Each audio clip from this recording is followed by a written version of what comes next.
Hello viewers, मैं हूं सरताज sir और आप देख रहे हैं सरताज सर की क्लास। सो गाइज, आज रविवार और एक बार फिर से मैं आपके लिए लेकर आया हूं Sunday comment box doubt class की एक और कमाल की वीडियो, जिसमें मैं आपके प्यारे प्यारे कमेंट्स पढ़ूंगा और उनके जवाब दूंगा। तो बिना देर किए, बिना कुछ बकवास वकवास किए आपके कमेंट्स पढ़ना शुरू करते हैं।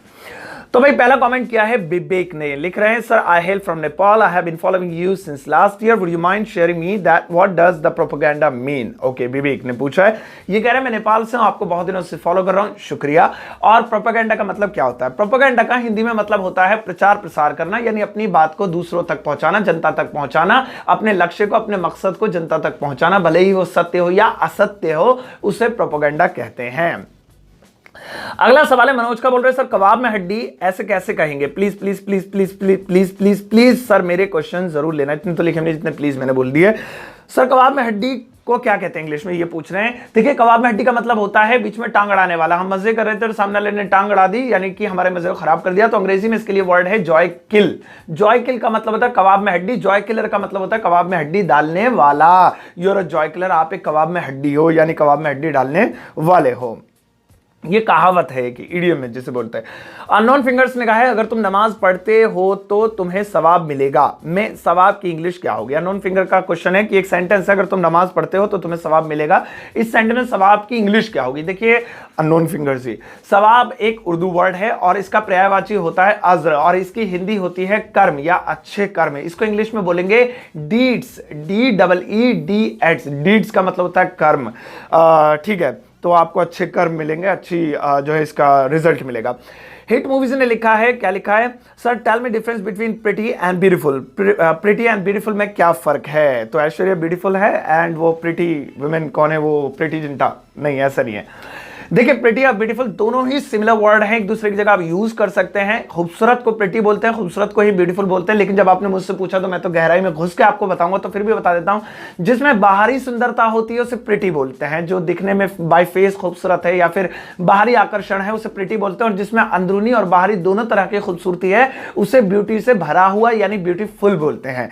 बाकी आप चाहें तो एक दूसरे की जगह यूज कर सकते हैं, कोई इतनी गहराई तक नहीं पकड़ता है। अगला सवाल है कुंवर का, कुंवर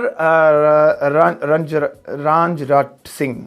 अच्छा, कुंवर जी पूछ रहे हैं, sir what is the difference between hello and hell. अच्छा, देखिए कुंवर जी, आपने हेल और हेल के बीच में फर्क पूछा है। दोनों ही एक दूसरे के होमोफोन्स हैं, जिनकी आवाज से में लेकिन मीनिंग अलग है। अगर बात करें HALE की, तो इसका मतलब होता है हट्टा खट्टा ताकतवर, और दूसरा वाला है HAIL। इसके दो मतलब होते हैं। इसका एक मतलब होता है पुकारना, बोलना, और दूसरा इसका मतलब होता है ओले, जो बारिश में, बारिश के साथ गिरते हैं, बर्फ जो गिरती है, ओले जो गिरते हैं, उसको हेल बोलते हैं, हेल स्टोन्स भी बोलते हैं। हाउ डेस्क फॉर यू ने पूछा है, sir difference between specially and specially, that versus which. तो इन्होंने दो पूछे हैं, एक तो स्पेशली वाला और दैट और विच का। दैट विच का आसान है, दैट का मतलब वो, विच का मतलब जो, या विच का मतलब कौन सा भी होता है। चलो ये तो हटा देते हैं, मेन मुद्दा लेते हैं। एक एस वाला स्पेशली, एक ई वाला स्पेशली। इन दोनों में क्या फर्क है? दोनों का मतलब एक ही होता है खास, लेकिन फर्क एक बहुत छोटा सा है। जो एस वाला स्पेशली है ये इनफॉर्मल होता है, यार दोस्तों के साथ यूज कर सकते हैं, अपने से बराबर वालों के साथ यूज कर सकते हैं। लेकिन अगर किसी को फॉर्मल ईमेल लिख रहे हैं, लेटर लिख रहे हैं या फिर एप्लीकेशन लिख रहे हैं, तो ऐसी कंडीशन में ई वाला लिखते हैं। बट कोई पहाड़ नहीं टूट जाएगा अगर ई वाला नहीं लिखोगे, लिख सकते हैं दोनों, बट फॉर्मल इनफॉर्मल का फर्क है। अगला कमेंट है जितेंद्र जी का, बोल रहे हैं सर कभी कभी हम बोलते हैं वो क्या है ना, इसको अंग्रेजी में कैसे बोलते हैं? जैसे वो क्या है ना, मैंने बातों बातों में उसको सब कुछ बता दिया। अच्छा, तो जितेंद्र जी ने पूछा है वो क्या है ना, ये हिंदी का एक हमारा जो है, हम इसे बोलते हैं, फ्रेज बन चुका है। तो वो क्या है ना, वो क्या है ना, तो इसे इंग्लिश में कैसे बोलेंगे? तो इसे इंग्लिश में बोलेंगे the fact is that. The fact is that, इसका मतलब होता है वो क्या है ना, वो क्या है ना कि मैं कल नहीं आऊंगा। The fact is that I will not come tomorrow. So वो क्या है ना, द फैक्ट इज दैट। अगला है आस मोहम्मद, इन्होंने इंस्टाग्राम पे मुझसे सवाल पूछा है, सर एक अच्छी इंग्लिश को बोलने कितना टाइम लगता है? सर मैं समझ तो लेता हूं but I can't speak English. Aas Mohammad, देखो आस मोहम्मद, सबसे बड़ी परेशानी सबकी यही होती है कि समझ सब लेते हैं, बोल कोई नहीं पाता है। तो इस परेशानी को दूर करने के लिए डर होता है दिल में, वो निकालो। और कितना समय लगेगा रही बात इसकी, तो देखिए किसी भी लैंग्वेज को अगर आप घुस कर पढ़ते हैं उसके अंदर बहुत ज्यादा मेहनत करके, तो 6 महीने, और अगर आप थोड़ा ढील बरतते हैं तो किसी भी लैंग्वेज को सीखने में 1 साल का वक्त लगता है। ये मैं आपको अपने एक्सपीरियंस से बता रहा हूं, एज अ टीचर। अगला सवाल है राहिल सैफी का, बोल रहे हैं सर किन्नर को इंग्लिश में क्या कहते हैं? देखिए, किन्नर के लिए इंग्लिश में बहुत सारे वर्ड्स हैं, लेकिन एक पर्टिकुलर वर्ड जो आजकल बहुत ज्यादा, आजकल क्या मतलब, एक इंग्लिश में बहुत ज्यादा पॉपुलर वर्ड है, वो है ट्रांसजेंडर। ट्रांसजेंडर बोलते हैं। अगला सवाल है अंकिता वर्मा का। बोल रही है, sir I am your subscriber, please tell me how to improve spelling mistake. Ankita, I think you really need to improve your spelling mistakes because it's not who, it's how to improve your spelling mistakes. So by the way, spelling mistakes कैसे ठीक कर सकते हैं, अंकिता ने ये पूछा, तो अंकिता यह नाम।